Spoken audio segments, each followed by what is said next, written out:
একটা আলোচনা ইদানিং খুব জোরে সোরে হচ্ছে, সেটা হচ্ছে সার্বভৌমত্ব বিষয়ে। যে আমাদেরকে বলা হচ্ছে যে সার্বভৌমত্ব তো রাষ্ট্রের হয় না, সার্বভৌমত্ব হচ্ছে আল্লাহর, সার্বভৌমত্ব স্রষ্টার।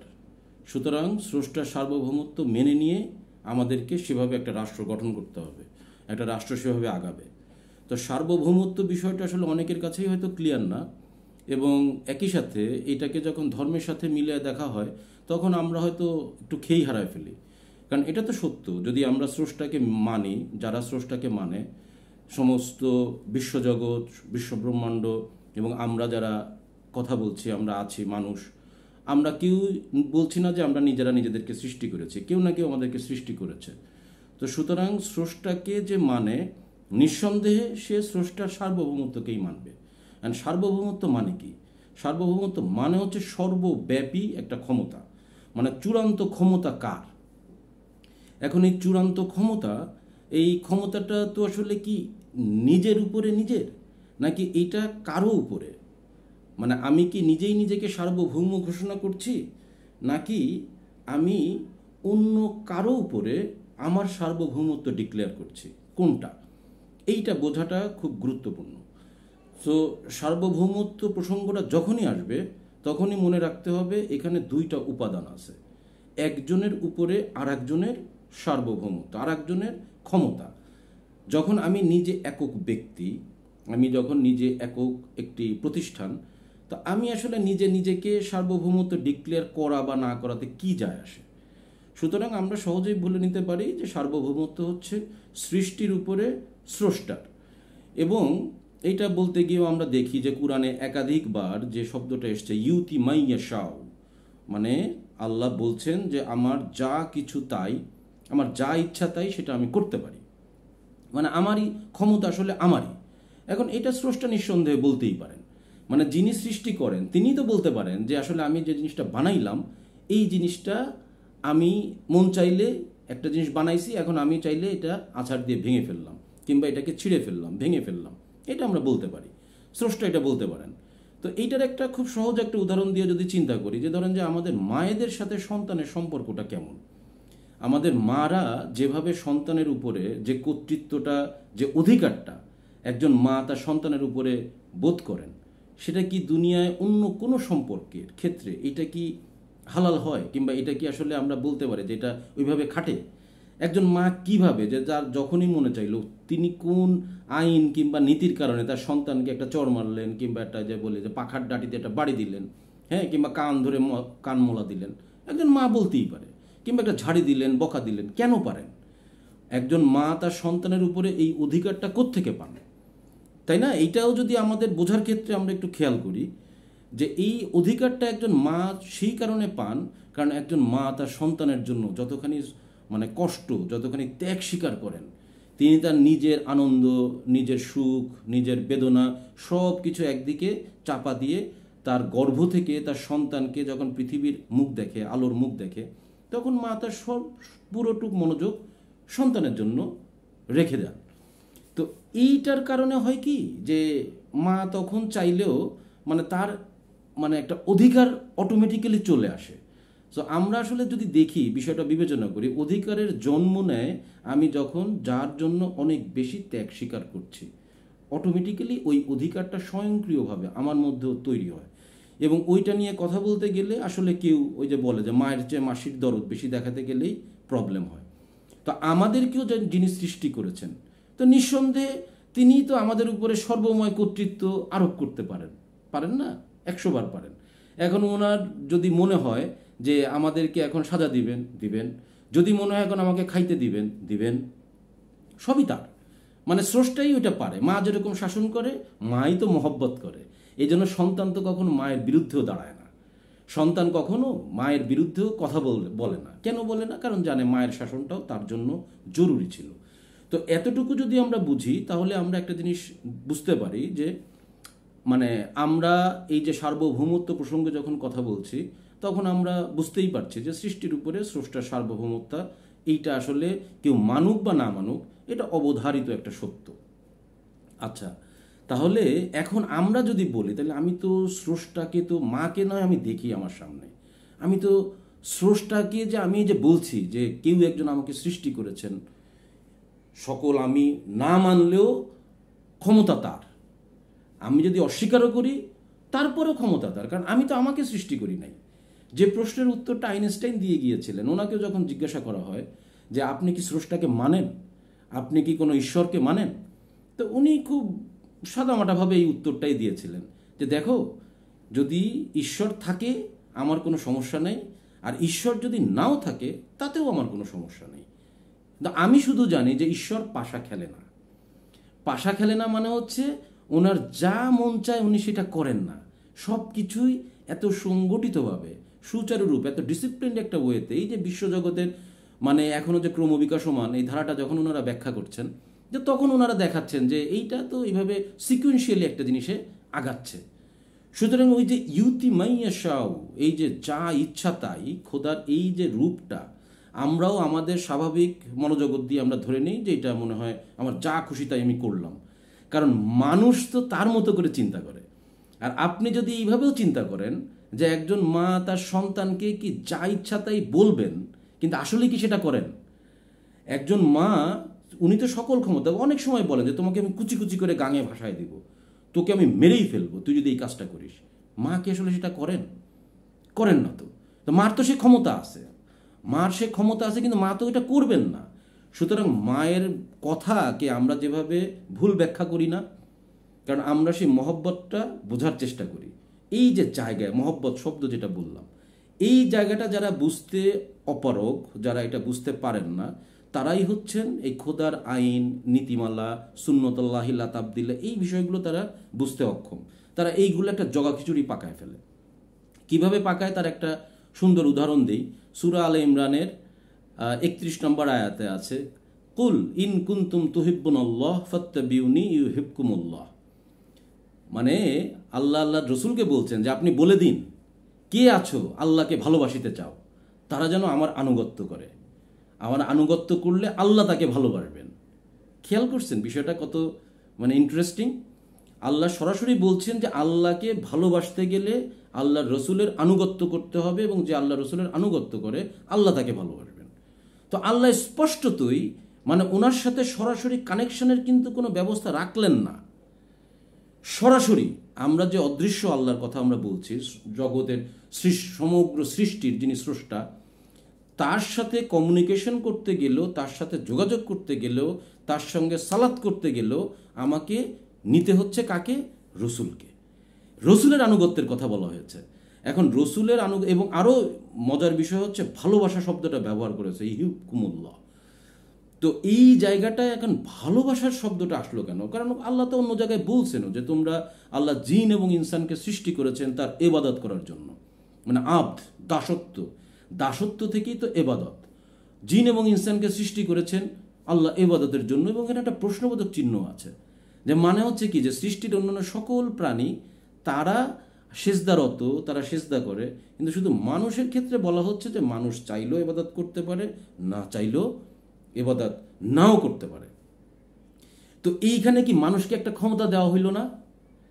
এখানে কিন্তু মানুষকে একটা ক্ষমতা দেওয়া হইল, যে আমাকেও একটা সূক্ষ্মভাবে একটা ক্ষমতা দেওয়া হয়েছে, আমি কিছুটা ক্ষমতা প্রাপ্ত। এখন আমি কি একজন সাধারণ মানুষ কি তাই বলে সার্বভৌমত্বের দাবি করতে পারে? যে সার্বভৌমত্ব আসতে গেলেই তো যে বললাম যে প্রথমে যে বিষয়টা আসে, যে আমি যদি ক্ষমতার অধিকারী হইতে চাই তাইলে আমাকে পরমুখাপেক্ষী হওয়া যাবে না। আমি যদি অন্যের মুখাপেক্ষী হই, কারো সাহায্য আমার লাগে, কারো সহযোগিতা আমার লাগে, আমি তো আমি তো নিজেকে সার্বভৌম হিসেবে দাবি করতে পারবো না। কারণ এইটাও তো ডিপেন্ডেন্সি আছে অন্য কারো উপরে। আমি যার উপরে নির্ভর করছি, উনি যদি আমাকে এই কাজটায় হেল্প না করে, সহযোগিতা না করে, আমি এই কাজটা করতে পারবো না। খেয়াল করেন এইখানে এই পয়েন্টটা আমাদের বোঝার জন্য খুব গুরুত্বপূর্ণ। সেটা হচ্ছে যে একজন সাধারণ মানুষ সে নিজে চাইলেও সে কি আসলে নিজেকে সার্বভৌম হিসেবে দাবি করতে পারে? আমি নিজেই তো মায়ের গর্ভ থেকে দুনিয়ায় আসার পরে আমার নিজের পায়ে হাঁটার জন্য আমাকে কতদিন অপেক্ষা করতে হয়েছে? কমপক্ষে 1 বছর। কেউ কেউ হয়তো একটু এক্সেপশনালি আগে পরে হইতে পারে, কিন্তু এভারেজ একটা স্ট্যান্ডার্ড টাইম বলছে যে আমি কোলে কোলে থাকছি, আমি হামাগুড়ি দিচ্ছি, কেউ আমাকে উঠাচ্ছে, আমি নিজে একা একা খাইতে পারছি না, আমাকে কেউ খাইয়ে দিচ্ছে। কিংবা এই যে এখন যখন বড় হইলাম, আমি যখন নিজে রুটি রুজির চিন্তা করছি, আমি কারো উপরে হয়তো ব্যবসা করি কিংবা চাকরি করি, মানে এভরিওয়্যার আমি তো নিজে আসলে পরিপূর্ণভাবে স্বাধীন না, মানে আমি সার্বভৌমত্বের মালিক না, আমাকে কারো না কারো উপরে নির্ভর করতে হয়। তো সুতরাং বলা যায় যে মানুষ কিন্তু সার্বভৌম প্রাণী না। মানুষ সাধারণ অর্থে যে মানুষের কথা বলা হচ্ছে, সেই মানুষ কিন্তু সাধারণ প্রাণী না। সুতরাং কিন্তু এইখানে আবার মানুষের আকৃতি নিয়ে, এখন এইটাও একটা বড় বিষয় যে মানুষের আকৃতি নিয়েও কিছু মানুষ এসেছেন এই জগতে, যাদেরকে বলা হচ্ছে আল্লাহ নবী, রসুল, অলি, আউলিয়া, যাদেরকে বলা হয় অলি আল্লাহ, আউলিয়া। হ্যাঁ, তো এই যে ওনাদের ক্ষেত্রে বিষয়টা কীরকম হয়ে যায়, যে জায়গাটায় আল্লাহ সরাসরি বলে দিচ্ছেন যে আল্লাহকে ভালোবাসতে গেলে তার আনুগত্য করতে হবে, তার মাধ্যমে, এবং তার মানে, এবং আল্লাহ সূরা নিসাও যেরকম স্পষ্ট করে বলে দিয়েছেন যে আল্লাহ এবং তার রসুলের মধ্যে যারা ফারাক করেন তারা, এবং ফারাক করার চিন্তাও করেন, তারাই হচ্ছে কাফেরু না হাক্কা, খাঁটি কাফের, খাঁটি অবিশ্বাসী। মানে আমি যদি মনে মনেও এরাদা করি যে আল্লাহ একরকম, তার রসুল আর একরকম, সেইটা চিন্তা করলেও আমি আসলে আল্লাহকে বিশ্বাসই করি না। আমি এই যে কোরআনের কথা বলছি, আমি কোরআনকেই বিশ্বাস করি না। তার মানে বলা যায় যে আল্লাহর প্রেরিত কিংবা আল্লাহ যাদেরকে সিলেক্ট করেছেন, আল্লাহ যাদেরকে নির্বাচিত করেছেন, সেই আদম থেকে যারা যারা এসেছেন, এবং তাদের প্রত্যেককেই, তাদেরকে যদি আমি সার্বভৌম বলি, আমার কি বলায় ভুল হবে? যদি আমার ভুল কেউ ধরায় দেন, নিশ্চয়ই নিঃসন্দেহে দিতে পারেন। কিন্তু আমি যদি এই প্রশ্নটা করি যে যেহেতু আল্লাহকে আমরা সার্বভৌম বলছি, আসলেই মানে স্রষ্টারিত সকল ক্ষমতা, সেক্ষেত্রে তার যারা প্রতিনিধি, নিঃসন্দেহে তারাও সার্বভৌমত্বেরই অধিকারী। তারা কারো উপরে মুখাপেক্ষী নয়। তারা যে কাজগুলো বলেন, যে কথাগুলো বলেন, যে চিন্তাগুলো বলেন, আমরা যেরকম অনেক কথা বললে হয়তো বিভিন্ন রেফারেন্সটা নিয়ে অমুক বইতে পেয়েছি, অমুক ইতিহাস গ্রন্থে পেয়েছি, একজন আল্লাহ রসুল যখন কথা বলেন, তিনি তখন নিজের ভিতর থেকে কথা বলেন, নিজের সিনার জ্ঞান যেটাকে বলে এলমে লাদুন্নি, ওইখান থেকে কথা বলেন। এটা অনেকেই বুঝতে পারে না, মাথার জ্ঞান দিয়ে এগুলো অনেক কিছু বোঝার সুযোগ থাকে না। তো ওইটা নিয়ে বিতর্কে যাওয়ার দরকার নেই, এগুলো আমাদের বোঝার বিষয়।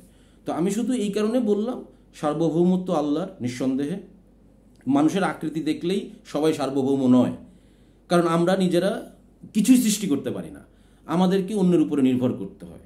কিন্তু এই মানুষের আকৃতি নিয়ে আবার এই যে মহামানব যারা এসেছেন, এবং আল্লাহ আদমকে যেটা বলছেন যে আমি প্রতিনিধি নির্বাচন করিলাম, আল্লাহ কিন্তু মানুষের ইয়া আইয়ুহান নাসকে বলে নাই যে তারা আল্লাহর প্রতিনিধিত্ব করছে পৃথিবীতে, সকল মানুষ আল্লাহর প্রতিনিধিত্ব করে, এইটা বলা নাই। আল্লাহর প্রতিনিধিত্ব করে আদম, এবং সেক্ষেত্রে তাকেও আমরা বলতে পারি যে তারাও নিঃসন্দেহে সার্বভৌমত্বের অধিকারী।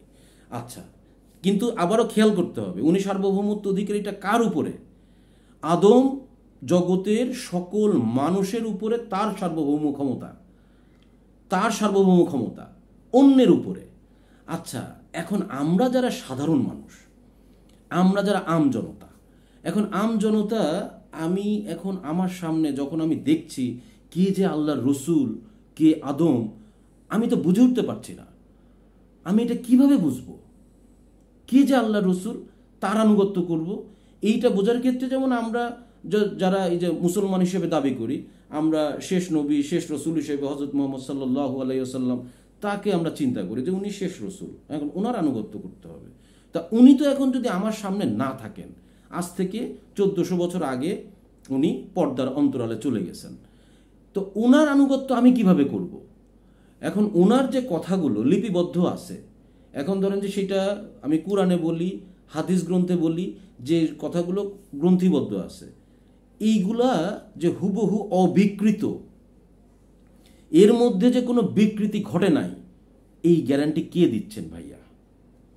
এইটা কেউ একজন আছে এই পৃথিবীর বুকে দাঁড়িয়ে সরাসরি বলতে পারে যে এইখানে প্রত্যেকটা শব্দ হুবহু অ্যাজ ইট ইজ? এই যে হাদিস গ্রন্থের নামে আমরা যত হাদিস দেখে আসছি, এগুলো প্রত্যেকটাই মহানবী তার আমল থেকে কিংবা উনি নিজে ওই কথাগুলো বলেছেন। তো আনুগত্যের প্রসঙ্গটা যখন আসে তখন আমরা একটু ভড়কায় যাই, তাই না? এবং এইগুলো নিয়ে তো আমাদের বিভিন্ন ফেরকা, মানে ইসলামের মধ্যে যে 73 ফেরকা, তার একটা বড় জায়গা হচ্ছে এইখানে। আমরা অধিকাংশ চেষ্টা করি ওনার কাছাকাছি পৌঁছায়, কাছাকাছি কি কি কতটুকু আমরা পালন করতে পারি। এখন আনুগত্য এক জিনিস, আর সেটা পালন করা কিন্তু আর এক জিনিস। এইটা আবার আমাদের জন্য খুব ইম্পর্ট্যান্ট একটা মেসেজ। কীরকম? যারা আশেক এবং মাসুক, প্রেমিক আর প্রেমাস্পদ, ধরেন আমি নিজেকে আশেক দাবি করছি, আমি নিজেকে বলছি যে হ্যাঁ আমি প্রেমিক, আমি অমুকের প্রেমিক, আমি আমার মায়ের প্রেমিক। আমার মার জন্য আমি কি করতে পারবো? মা যেরকম প্রথমে ছিলেন সন্তানের প্রেমিক, মা কিন্তু মাসুক না, মা হয়ে গেছেন আশেক সন্তান জন্মদানের পরে। তখন সন্তান যেদিকে হাঁটে মা সেদিকে দৌড়ায়, সন্তান যখন ঘুমায় না গভীর রাত্রে জেগে ওঠে, মাও তার ঘুম বাদ দিয়ে জেগে ওঠে। মানে সন্তানের সাথে সাথেই মা তার নিজের জীবনকে পরিচালনা করছে। সন্তান যেদিকে দৌড়ায় মা সেদিকে যায়। আশেকের ধর্মই ওইটা। মাসুক যেদিকে থাকবে আশেক সেখানে থাকবে, সে ওইটাই করবে এবং সব কিছু তাকে বলে দিতে হবে না। সে নিজেই চিন্তা করবে যে সে এখন কি চায়, তার এখন কোনটা প্রয়োজন, কোনটা হলে সে খুশি হবে, সে শান্তি পাবে, সে ভালো থাকবে, সে সেটা করবে। এটা হচ্ছে আশেকের ধর্ম, প্রেমিকের ধর্ম, যেটা আল্লাহ সরাসরি যে বললাম সূরা আলে ইমরানের 31 নম্বর আয়াতে সরাসরি বলে দিচ্ছেন যে কে আল্লাহকে ভালোবাসিতে চাও। এখানে ভালোবাসা শব্দটা আছে, এখানে আশিকির রূপটা আছে। এখন আল্লাহকে, আমি তো আশেক, আমি আল্লাহর আশিক হইতে চাই না। আমি তো চাই আল্লাহর কাছে আমার দণ্ডবিধির কর্তা, উনি কিছু একটা লাঠি নিয়ে বসে আছেন, আমি ওনার কাছ থেকে পরিত্রাণ চাই। আমি এত ভয় পাই কেন? কারণ আমি নিজেকে পাপী মনে করি, কারণ আমি অনেক অন্যায় করি, আমি মিথ্যা কথা বলি, আমি মানুষকে ঠকাই, আমি ওজনে কম দেই, আমি কারো সম্পদ দখল করি, আমি কারোর সাথে ভণ্ডামি করি। অসংখ্য ভুলের মধ্যে আমরা থাকি। এই কারণে একটা ভয়ঙ্কর ভীতি আমার মধ্যে কাজ করে। আমি সেই ভয়ের থেকে পরিত্রাণ পাওয়ার জন্য আমরা তখন চেষ্টা করি যে কি কি হইলে আমরা এখান থেকে মুক্তি পাইতে পারি। এরকমই তো বিষয়টা। আর যিনি আশেক থাকেন তার মধ্যে কি ভয়টা থাকে? যে আশেক হয় সে কি ওইটা চিন্তা করে, ওইটা চিন্তা করার সুযোগ থাকে, নাকি সে নিজেই রাস্তাগুলো বের করতে থাকে? আমাদের যে সাধারণ প্রেমিক প্রেমিকাও যারা আছে, আমি যদি খুব সহজভাবে বোঝানোর জন্য বলি, তারাও কি নিজেরা দুনিয়ায় এরকম কেউ বলে দিতে পারে? কোনো প্রেসক্রিপশন আছে বলে দিবে যে তোমার প্রেমিকাকে এইটা দিলে, এইটা গিফট করলে, এই কথাগুলো বললে হুবহু সে খুশি হবে? আছে এরকম কেউ বলতে পারে যে হুবহু কারো প্রেসক্রিপশনে আমি শতভাগ সফলতা পেয়েছি? আমার ধারণা এটা বলতে পারবে না। এটা যার যার হয় ইন্ডিভিজুয়াল, সে নিজেই খুঁজে বের করে কি হইলে আমি তার মন জয় করতে পারবো। তো এইটা হচ্ছে আশেকির রূপটা, যে কারণে বলা হয় সরাসরি 1 to 1 ওই জায়গাটা। এখন আমাদের সংকটটা হচ্ছে দুনিয়ায় সব তো আশেক হয় না। এখন আশেকি রূপটা সব তো মজনু হবে না, এবং যখন মজনু হবে না তার জন্য প্রেমটা বোঝাটা একটু কঠিন। তো সাধারণ মানুষ যুক্তি বিজ্ঞান দিয়ে যারা বুঝে তাদেরকে তাহলে বুঝতে হবে এটা তো বাসোপযোগী একটা মানুষের সমাজ বানাইতে হবে। সেটা হওয়ার জন্য আমাদের জন্য তখন কিছু নীতিমালা এইগুলো জরুরি হয়, যে আমি কি করতে পারবো, মানে কোনটা করতে পারবো কোনটা পারবো না, এরকম কিছু নীতিমালা আসে। তো এই জায়গাটা আগে যে সময় রাষ্ট্র নামক কোনো ব্যবস্থা ছিল না, তখন কি ছিল? সমাজ, ছোট ছোট ট্রাইব, ছোট ছোট গোষ্ঠী, পরিবার, এইরকম। তো পারিবারিক এথিক্স, আমি যখন ব্যক্তি আমার সাথে আমার পরিবারকে যুক্ত করছি, তখন আমার অনেক পছন্দ অপছন্দর আমি আমার পরিবারের সাথে মিলাই আমি ঠিক করার চেষ্টা করি। যা মনে আসতেছে আমি শুধু সেটা বলতেছি না, পরিবারের এথিক্সের বাইরে চলে গেল কিনা আমি এটা চিন্তা করি। তো আমি কিন্তু আমার উপরে কাকে রাখছি? আমার পরিবারকে। পরিবার তার উপরে কাকে রাখছে? সমাজকে। খেয়াল করেন সার্বভৌমত্বের লেয়ারগুলা, যে আমাদের ক্ষমতার জায়গাগুলো, আমরা কিভাবে লেয়ারগুলো ওঠে, এবং ফাইনালি গিয়ে আমরা ধরেন যে যখন এই যে স্টেট, একটা রাষ্ট্র, এই ব্যবস্থাগুলো আমরা যখন পাইলাম, এখন রাষ্ট্র কি? রাষ্ট্র কি কোনো ব্যক্তি? রাষ্ট্র কি দুইজন ব্যক্তি? বিষয়টা তো এরকম না যে কেউ একক কোনো মানুষ তো রাষ্ট্র না। একটা রাষ্ট্র হচ্ছে একটা ভূখণ্ড, একটা এরিয়া, একটা পেরিফেরি, যেই পেরিফেরির মধ্যে এবং তার মধ্যে তার নাগরিক। রাষ্ট্রের মূল 2টা উপাদান, তার একটা নির্দিষ্ট একটা ভূখণ্ড আছে এবং সেই ভূখণ্ডের মধ্যে একটা জনগোষ্ঠী আছে, তার নাগরিক আছে। তার উপরে রাষ্ট্র কিভাবে দাঁড়ায় থাকবে? এখন একটা ভূখণ্ড তো কথা বলে না, আর একসাথে এই যে আমাদের দেশে এখন 17 কোটি মানুষ, এখন 17 কোটি মানুষও তো একসাথে কথা বললে এ রাষ্ট্র তো কোনো দিকে আগাইতে পারবে না। তাকে চালানোর জন্য তখন কিছু নীতিমালা এই রাষ্ট্রের জনগণই যেটা সেট করে যে আমার সাথে আমার এই রাষ্ট্রের সম্পর্কটা কেমন হবে, তার সংবিধান, তার প্রিন্সিপালস, তার আইন কানুন, এইগুলো তৈরি করে। কিছু বেসিক জিনিস। তো এই বেসিক এলিমেন্টারি জিনিসগুলো মূলত কেন করা হয় হচ্ছে যে রাষ্ট্রের মধ্যে যে নাগরিকেরা আছে তাদের জীবনের নিরাপত্তা থাকতে হবে 1 নাম্বার, তারা সেই রাষ্ট্রে জীবন ধারণের নিরাপত্তা থাকবে, এবং এই নিরাপত্তা থাকার জন্য তাদের যে মৌলিক চাহিদাগুলো তো পূরণ করতে হবে। আপনি আমাকে বললেন যে হ্যাঁ তুমি এই রাষ্ট্র নিরাপদ, তোমাকে কেউ মারবে না, কিন্তু আমি খাইতে পারি না, আমি না খেয়ে মারা যাচ্ছি। আমার খাওয়ার ভরণ পোষণের ব্যবস্থাটা ন্যূনতম। ধরেন যে কেউ একজন অসুস্থ, আমি সুস্থ সবল মানুষ, আমি তো কাজ করতে পারি, কিন্তু যে একজন হয়তো জন্মগত প্রতিবন্ধী হয়ে জন্ম নিয়েছেন, তাই না, তো উনি তো সব কিছু করতে পারবেন না। তাহলে ওনার খাওয়াটা কিভাবে নিশ্চিত হবে? এক, উনি কোথায় থাকবেন? উনি কি খোলা আকাশের নিচে থাকবেন রোদ ঝড় বৃষ্টিতে শীতকালে? সেটাও না। তার মানে যে খাদ্য, তারপরে যে বলি বাসস্থান, আর তারপরে যে সমাজ যেহেতু এগিয়ে গেছে, আগের একটা সমাজ বন্য মানুষের সমাজ থেকে আমরা একটা সভ্য মানুষ বলছি, আমরা আমাদের শরীর আমরা ঢাকতে চাই, আমরা পোশাক পরিচ্ছদের মধ্যে দিয়ে আবরণ দিতে চাই, তাহলে আমার বস্ত্রটাও আমার জন্য একটা গুরুত্বপূর্ণ উপাদান। এর সাথে আছে আমি যদি রোগ শোক ব্যাধিতে যাই, আমার চিকিৎসা খুবই গুরুত্বপূর্ণ। মানে এই যে মৌলিক বিষয়গুলা, এই মৌলিক বিষয়গুলো যদি নিশ্চিত করাটা হচ্ছে রাষ্ট্রের প্রথম দায়িত্ব। একজন মা যেরকম তার সন্তানের কি কি প্রয়োজন অপ্রয়োজন আছে কি নাই, মা যেভাবে নিশ্চয়তা প্রদান করে, যে কারণে মা একটা সার্বভৌম ক্ষমতার অধিকারী হয়ে ওঠে সন্তানের উপরে, ঠিক একইভাবে যে রাষ্ট্র তার নাগরিকের উপরে তার মৌলিক এই যেসব প্রয়োজন সেগুলো মিটাইতে পারবে, সেই রাষ্ট্র তখন জনগণের উপরে তার একটা কর্তৃত্ব ফলনের অধিকার সে তখন এটা অর্জন করে, যেটাকে আমরা বলি একটা সভরেইন স্টেট। এবং এই সভরেইন স্টেট হইতে গেলে ওই যে আবার প্রথমেই শুনেছি আমরা যে সার্বভৌমত্বের মূল জায়গা আমার কারোর উপরে পর মুখাপেক্ষী হওয়া যাবে না। মানে কারো উপরে কেউ যে আমাকে নিয়ন্ত্রণ করবে, এটা থাকলে তো আমি সার্বভৌম হইলাম না। এখন আমি বাংলাদেশ নামক একটা রাষ্ট্রকে স্বাধীন করলাম, কিন্তু এই রাষ্ট্রটা নির্ভর করে আছে কোনো না কোনো একটা বহির শক্তির উপরে, যে আমাকে আশ্রয় না দিলে আমি টিকতে পারি না, আমার রাষ্ট্র অন্য কেউ দখল করে দিবে। তাহলে তো এটা সভরেন স্টেট হয় না। আমি কি আমার নিজের প্রতিরক্ষা ব্যবস্থাটা এরকম স্ট্রং করতে পেরেছি কিনা? এবং এই বিষয়গুলো নিয়ে কিন্তু সভরেনিটির নানান রকম ধারা উপধারা আছে, যে কোনো কোনো রাষ্ট্রের মধ্যে কতটুকু হইলে তাকে সভরেন স্টেট বলতে পারবো, তার লেজিসলেটিভ ওয়েতে এটা সভরেন কিনা, তার জুডিশিয়ারি সভরেন কিনা, মানে এই রকম বিভিন্ন বিষয়গুলো হাজির হয়। তো মোটা দাগে যেটা বলার চেষ্টা করছি সেটা হচ্ছে যে একটা রাষ্ট্রকে সার্বভৌমত্ব অর্জন করতে গেলে, সার্বভৌম হইতে গেলে তাকে নিঃসন্দেহে তার নাগরিকের মৌলিক এই যে অধিকারগুলো বললাম আগে, এইগুলো নিশ্চিত করতে হবে। এইটা যতক্ষণ নিশ্চিত না হয় ততক্ষণ পর্যন্ত সেটাকে একটা স্বাধীন সার্বভৌম রাষ্ট্র বলা যায় না। আর আমরা যারা মানুষ নিজেরা চিন্তা করছি যে আমি স্রষ্টার সার্বভৌমত্ব আমি শুধু মানবো, আমি রাষ্ট্রের সার্বভৌমত্ব মানবো না, এইটা বলার আপনি কে? আপনি কি খোদা? আপনি কি আল্লাহ? আপনি কি ঈশ্বর? আপনি নিজেকে ভগবান দাবি করছেন? আপনি কি দাবি করছেন? আপনি সৃষ্টি করেছেন? ওটা দাবি করতে পারে যিনি সৃষ্টি করেছে। এইটার পুরোপুরি এখতিয়ার শুধুমাত্র তার।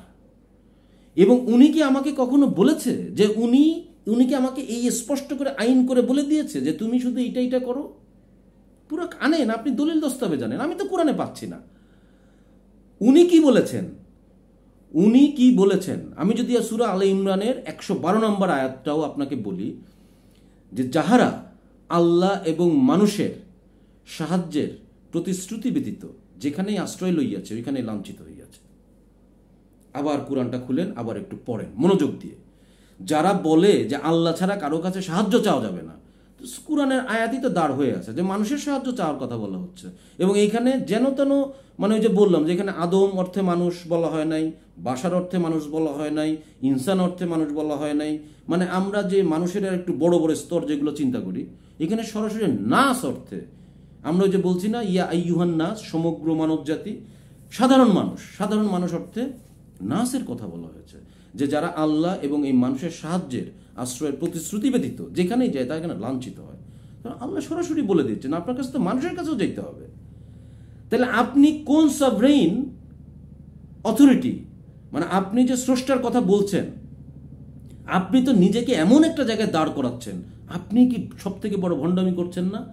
যে মানুষকে এই যে আল্লাহর, অদৃশ্য আল্লাহর, যাকে আমরা দেখতে পাচ্ছি না, যে হুয়া জাহেরু হুয়াল বাতেনু, আল্লাহর জাহের রূপের কথাও বলা হচ্ছে যিনি দৃশ্যমান, আর বাতেন রূপের কথাও বলা হচ্ছে যেটা অদৃশ্য। কারণ অদৃশ্য তো হইতেই হবে, যিনি আমাকে সৃষ্টি করেছে সমগ্র বিশ্ব পরিমণ্ডল। এখন সৃষ্টির পক্ষে তার স্রষ্টাকে দেখা সম্ভব, কিন্তু সেই ক্লু তো আবার আল্লাহ দিয়েছেন যে তার কথা বুঝতে গেলে কাকের কাছে যাইতে হবে? তার রসুলের কাছে যেতে হবে, তার আদমের কাছে যেতে হবে। এখন আপনি কি নিজেকে রসুল দাবি করেন? আপনি তো সেটাও দাবি করেন না। আশ্চর্য ব্যাপার না? তাইলে আমরা যারা সাধারণ মানুষ আছে, আমি তো মানুষের কাছেই আশ্রয় চাইবো আগে, এটার মধ্যে তো কোনো অপরাধ নাই, আমরা প্রত্যেকেই তাই চাই। এই যে মাদ্রাসা যিনি হুজুর, যিনি আজকে আমাদেরকে শেখাচ্ছেন, উনিও তো শেখার জন্য আগে কোনো একজন বড় হুজুরের কাছে যান নাকি? নাকি আপনি সরাসরি নিজের কাছ থেকে নিজের কুরআন পাঠ করেন? আপনি তো শিখতে যান, আপনি তো কাউকে না কাউকে মানেন। আপনি তো বাজারে যান, আপনি বাজার করে মাছের বিক্রেতার কাছ থেকে মাছটা কিনেন। আপনার পকেটে যখন পয়সা থাকে না, আপনি কারোর কাছে হাত পাতেন। আইদার আপনি চাকরি করেন, কিংবা মসজিদে ইমামতি করেন, কিংবা ওয়াজ করে পয়সা দেয় আপনাকে কাউকে, তাই না? তো আপনারও তো কারো না কারো কাছে মানুষের কাছ থেকে নিতে হয়। তাহলে আপনি হঠাৎ করে এমন কোন এক সভরেইন আল্লাহর কথা বলে দিচ্ছেন, যার আইন অনুযায়ী রাষ্ট্র চলবে, আল্লাহর আইন অনুযায়ী সারা দুনিয়া চলবে, সারা বিশ্ব চলতেছে। উনি মানে কি বলে, স্রষ্টা কি একটা রাষ্ট্র চালানোর, একটা রাষ্ট্র আল্লাহ চালাইতে হবে, আল্লাহ চাইলে সেটা আপনার আমাকে দরকার হবে। এটা কি ধরনের একটা, এইগুলো একদম ভাওতাবাজি, একদম স্পষ্ট। এবং এইগুলো নিয়ে প্রয়োজনে কথা বলতে হবে যারা যারা এই বিষয়গুলো বলেন। এবং অনেক রাজনৈতিক দল আছে যারা সরাসরি এইভাবেই কথাগুলো বলে যে সার্বভৌমত্ব শুধুমাত্র আল্লাহর, আর কারো নয়। তারা ভুল কথা বলে, তারা ভুল কথা বলে, তারা ইসলামের নামে অপব্যাখ্যা দেয়।